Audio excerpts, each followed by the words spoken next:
أعوذ بالله من الشيطان الرجيم. بسم الله الرحمن الرحيم. الحمد لله رب العالمين بارئ الخلائق أجمعين، ثم الصلاة والسلام على البشير النذير السراج المنير الطهر الطاهر العلم الزاهر المنصور المؤيد أبي القاسم المصطفى محمد.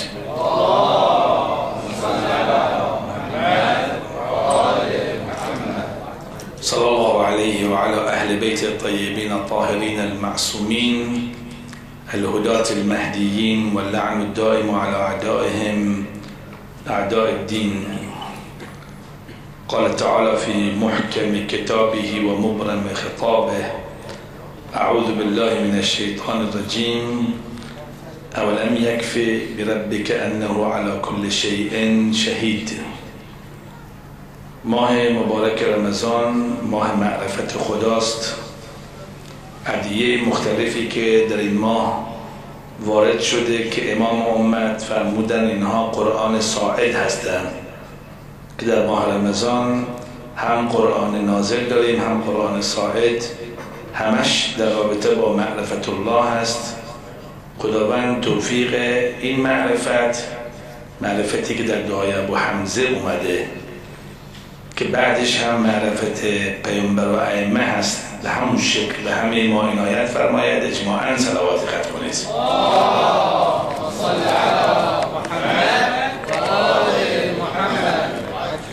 مایلم امشب و فردا شب بحثی کنم راجع به معرفت الله در ادعیه مختلف و همچنین دیدگاه عرفا، که یکی از مسائلی که خصوصا بعد از پیروزی انقلاب اسلامی در جامعه ما مطرحه، عرفان، دیدگاه آنها رو بیان کنم. عرفان یعنی چی؟ عارف به کی گفته میشه؟ حکیم به کی گفته میشه؟ یه حکیم داریم و یه عارف داریم.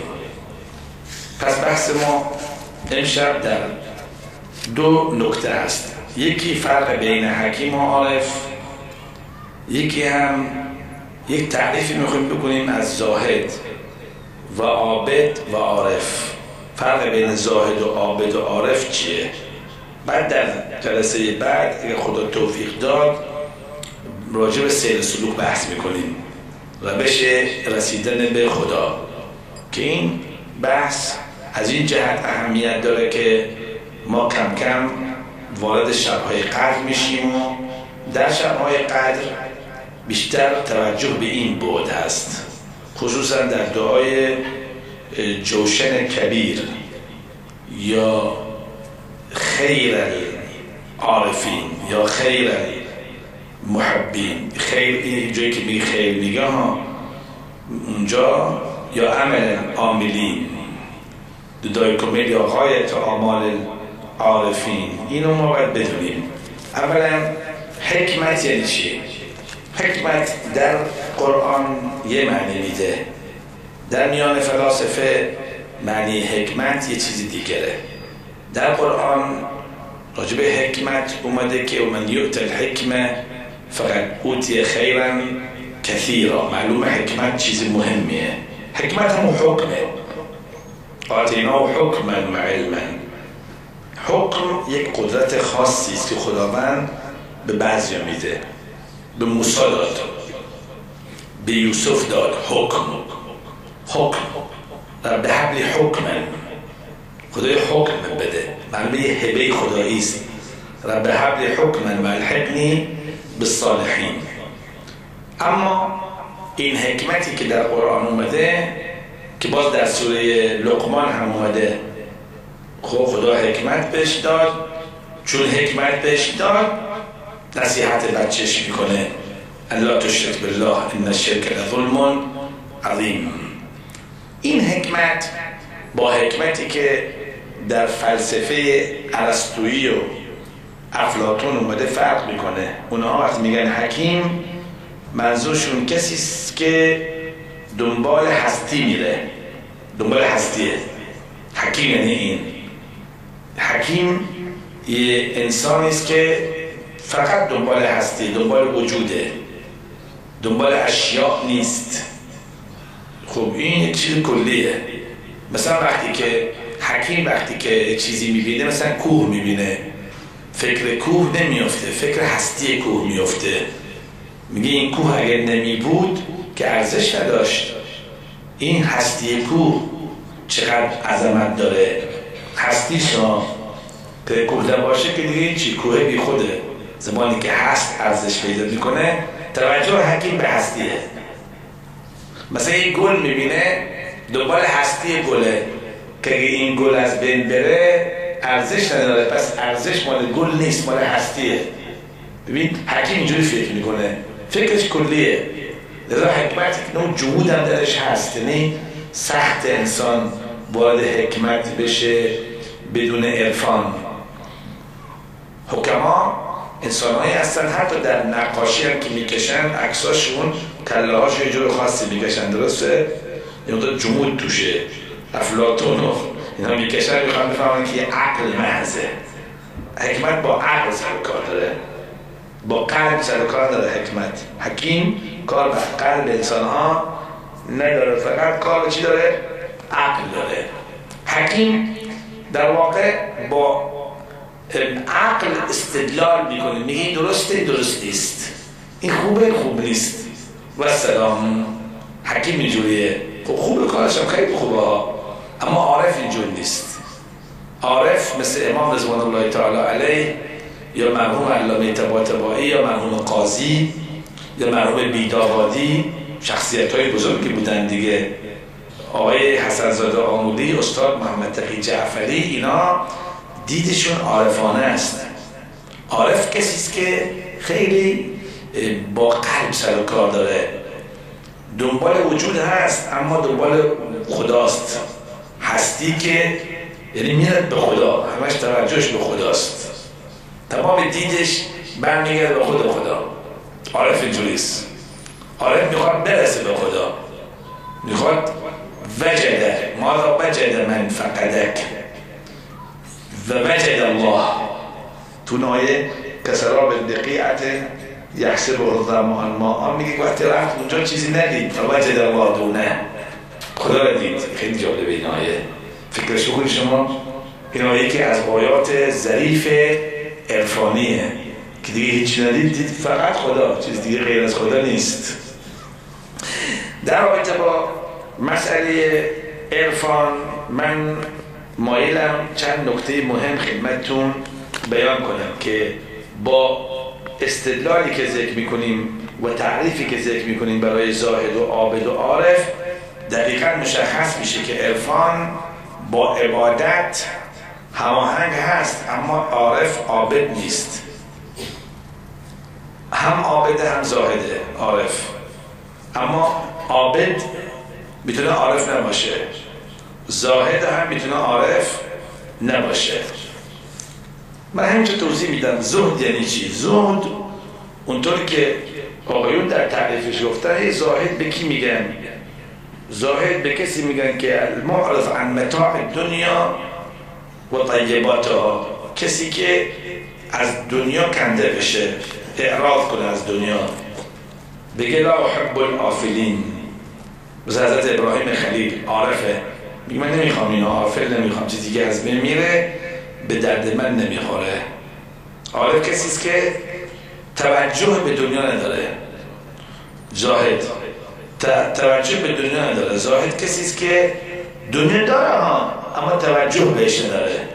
که اون آیه میفرماید لکی لا تأسوا علی ما فاتکم، اگه از دست داد و فریاد نمیزنه، گریه میکنه اما اینقدر نیست که حالا خسارت بزرگی اینقدر او رو از بین ببره، از پا در بیاره.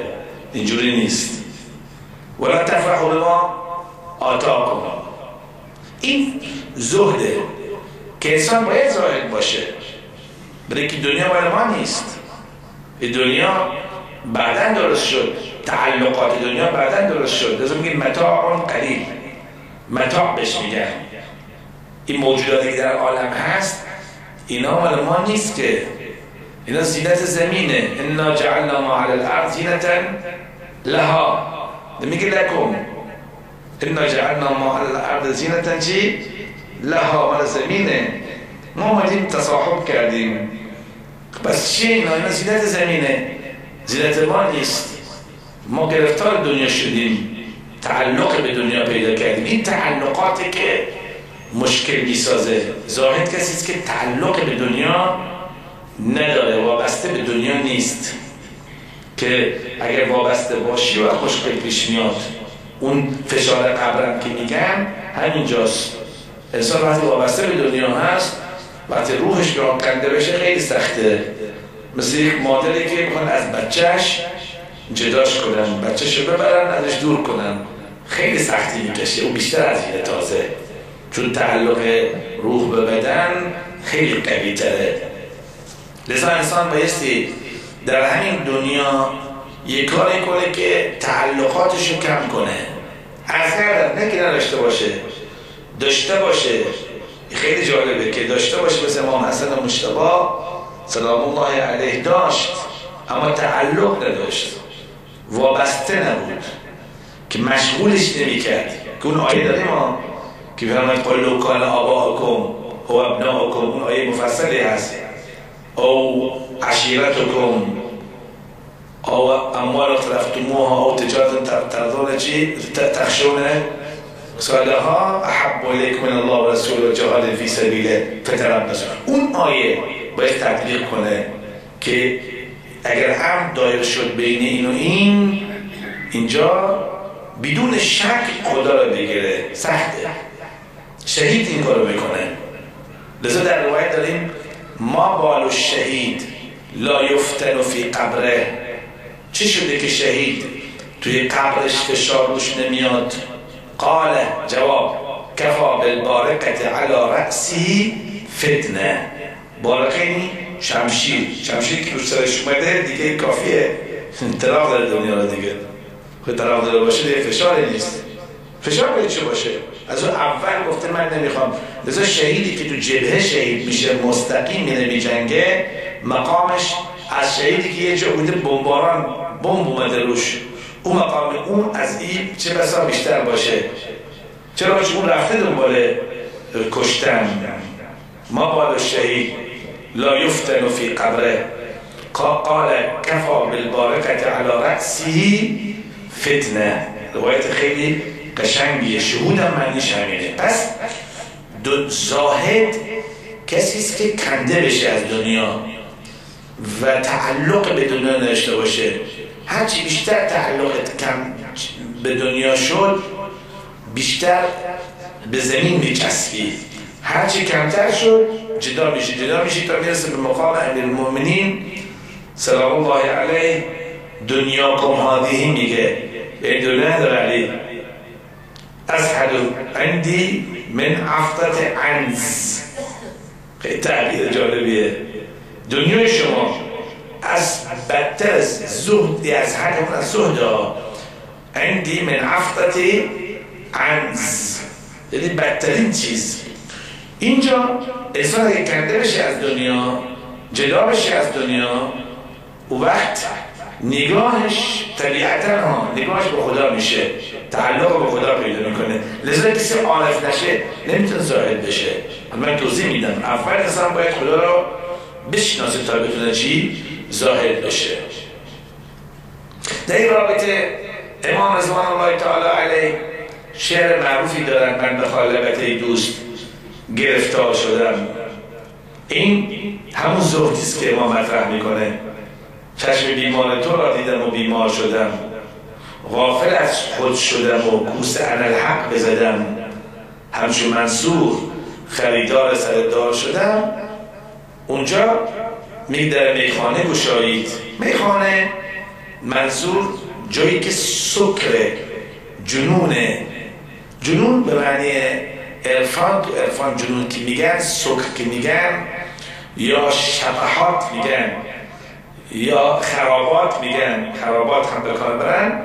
این منظور کسی که اصلا همه چیز گذاشته کن، قید همه چیز زده. با قول ایرانی ها یعنی همه چیز قید زده، رفته طرف خدا. اینجوریه. سکر برنش اینه. جنون هم همون تعبیری که عابس بن شبیب شاگری کرد: حب الحسین اجننی.